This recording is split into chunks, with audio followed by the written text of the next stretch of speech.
Det er onsdag aften, og jeg er på vej i seng. Jeg har lige fodret Brad Pitt med en surdej for første gang i rigtig lang tid. Han er virkelig blevet negligeret her den sidste periode af min diæt. Så jeg håber og beder til, at han ikke er død. At han kan... At han kan vækkes fra den dvale, han har stået i inde i køleskabet. Vi krydser og håber, at han er vokset lidt i morgen tidlig. To be continued, hvis jeg husker det selvfølgelig. Linda og jeg, vi er på vej til Fredericia nu. Fordi at Linda, hun er i gang med at skrive Ph.D. Og hun skal hente noget testudstyr. Eller sådan noget. Tror jeg, vi skal. Er det ikke det? Ja. Og så kan jeg lige sidde og arbejde lidt på vejen. Og der er køresnacks fra MyProtein. I kan jo bruge min kode VANJAMYB, hvis det er, at I vil have nogle procenter derinde. Ja, og køremånder, det er vigtigt. Og en Linda-sponsored protein bar. Okay. Så vi er altså good to go. Det er også virkelig langt til Fredericia. Det er sygt langt til Fredericia, ja. Ja, det er torsdag. Nej, det er det ikke. Jo, det er torsdag. Jesus Christ. Jeg fodrede jo Brad Pitt i går. Der var ikke meget liv i ham i morges. Jeg har fodret ham igen, så jeg er lidt spændt på, om han bare er dead for good. Så vi må se. Det er to be continued. Linda, hvad er det, der er sket med den her bamse her, du lige har købt til Ellie? Det har bare været en lortedag, og jeg tænkte, jeg vil sige tak til Ellie for at være sådan en god support dog, så jeg køber en bamse til hende, som jeg jo så mister i det offentlige toilet i Elgiganten. Men altså, ja. Vi har bare lige lavet baked oats for days jordbærterte edition. Wifey's. Jeg putter dem i uden at tabe alt det her. Det kunne være, det vil være toppen. Det kunne være ret fint. Det kunne være ret fint, ja. Hej, ses om en halv time. Vi har jo vasket den her, der røg i toilettet tidligere. Og nu skal Ellie have den. Så må vi se, om hun har lyst til at få den. Hun er gået og pevet af kantinen også. Ellie? Se. Kasseret. Farvel. Ses. Ellie, hvor er bamsen?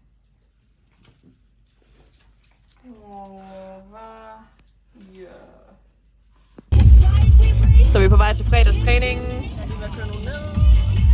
Sådan skal det være. Let's go. Er der is på?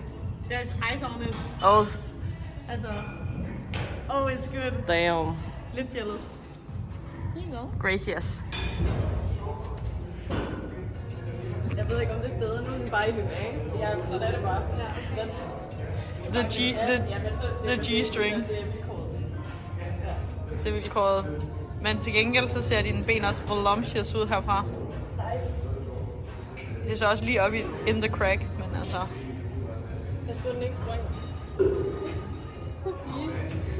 Fuck, dine ben ser dejlige ud her. Ja, hold op. Ja, ikke? Man er sådan, jeg vil lige tage en bid. Jeg skal komme til sporet. Hvis du kan tale, så er det ikke hårdt nok. En mere. Fuck, det er alt for nemt. Og det synes du alligevel. Du skal have en mindre elastik på.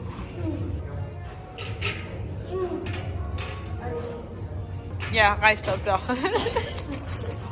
Jeg har rejst op der. Rejs dig op der. Nice. Nice. Så var jeg altså også lige oppe og lave den første form-update efter konkurrencen. Og jeg synes egentlig, det var, ja, okay. Jeg tror, at den her dag, der havde min mave det okay. Synes også, der stadig er gode detaljer på the side leg, og stadig gode glute hams, og man kan se forskel mellem baglår og inderlår. Og så var der også lige figure her. Hoftebøjeren stadig okay med.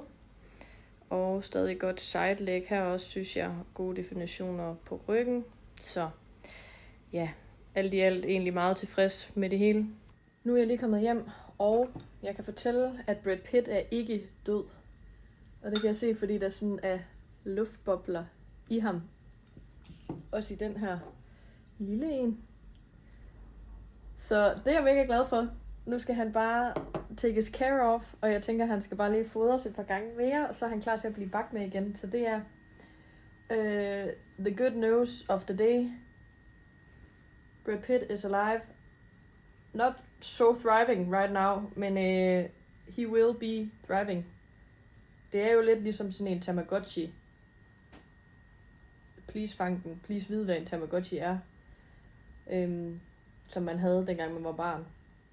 Og ikke skulle slå ihjel, hvis man glemte at fodre den eller sådan noget. Så. Ja, det var bare lige dagens gode nyhed. Nu skal jeg spise. Jeg har lavet sådan nogle... et eller andet taco halløj noget. Jeg havde ikke lige noget rigtig kylling. Det har jeg glemt hjemme ved Linda. Så det blev bare lige noget kyllingepålæg, og så en masse lækkerier i. Og så skal jeg se MasterChef. My guilty pleasure. Så kan jeg også lige få det med i min YouTube, at vi skal ind og blande slik nu. Min vlog.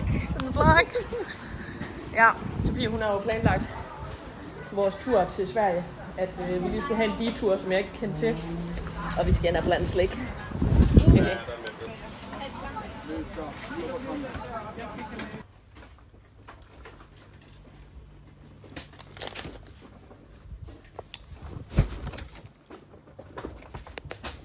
Så nu er der flere snacks til turen. Vi har også frugt med. Og nu har vi 2 timer til Göteborg. It's perfect. Og så er der koncert i aften med Luke Combs. Derovre. Ja. Nu skal vi ind og have italiensk inde på den her restaurant. Så det glæder vi os til. Pasta. Hvad vil du gerne sige, Sofie? Der er forret nu. Så er der hovedret. Salsicce, pasta. Så lækkert. Mums.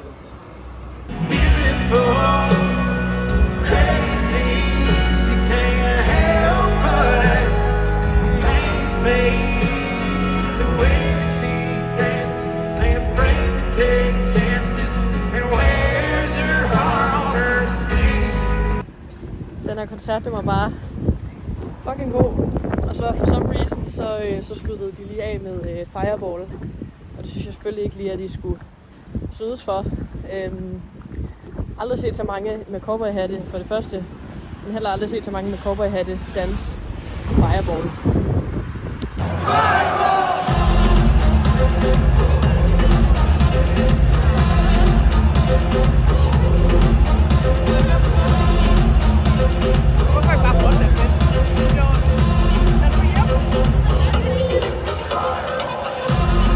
Der skulle vi heldigvis først tjekke ud kl. 12, så jeg var lige ude at få den her mega fucking lækre brunch, hvor Sofie hun fik sådan en chia-grød, som jeg også smagte, den var fucking god. Og ja, det hedder Brunchoteket, eller sådan noget, tror jeg, mener jeg, ligger i Göteborg. Og jeg fik, eller vi delte, blueberry pancakes med sirup og bacon. Fucking lækkert. Første gang jeg får pandekager med bacon på også. Og også første gang jeg fik Eggs Benedict. Jeg er pocheret æg med en hollandaise sauce. Så ja, det var bare sygt lækkert. Og så var vi også lige på Five Guys på vej hjem. Så nu er vi ude at få Five Guys, inden vi rammer hjem. A lot of pickles. Jeg føler også, at jeg har fået min ration af udespisning den weekend, og har jo faktisk bare haft det lidt svært siden. Jeg synes faktisk, det gik fint med og sådan lytte efter, og selvfølgelig har jeg spist mere, end jeg har behov for. Min vægt den er også steget sådan ret hurtigt nu her, fordi at jeg har fået så fucking mange carbs. Og der binder man jo bare en masse væske, og min kropsfølelse har været sådan lidt træls, så jeg har sovet dårligt og haft meget angst, og så jeg havde en overspisning her i hvornår var det? Natten til mandag, fordi jeg kunne ikke sove, og jeg lå bare i fucking mange timer, og endte så med at blive reelt sulten. Men endte jo så også bare med at gå ud og spise direkte ud af mit skab. Jeg har jo lavet en regel for mig selv om, at jeg skal sidde ned og spise, fordi så har jeg det også med at facilitere til, at jeg så rent faktisk laver et reelt måltid og sætter mig ned og spiser det og nyder det, i stedet for at jeg bare står og spiser direkte ud af skabet, som tit for mig er ensbetydende med, at jeg bare står og snakker en hel masse, hvilket også er okay, men jeg nyder det ikke. Og det vil jeg gerne øve mig i at gøre. Så det er ligesom med til at facilitere til det. Sorry, hvis det blæser lidt. Så jeg havde lige lidt krise over, at min vægt så sådan her ud. Og sammenlignet med for 2 uger siden. Og selvom jeg godt ved, at vægten ikke siger alt, så har mit mål jo ligesom også lidt, at det skulle gå relativt langsomt. Men taget betragtning af, at jeg har spist så meget ude og sådan noget, så tænker jeg ikke, det er unormalt. Så jeg øver mig også i, at mine forventninger måske er lidt anderledes, end de har været nu her, så jeg ikke skal blive skuffet eller blive frustreret over vægt og krop, og ligesom også have en forventning til, at når man har spist noget, så går der bare et par dage, før kroppen den sådan er retur til, nu siger jeg, normalen, at kroppen reagerer i mange timer. Så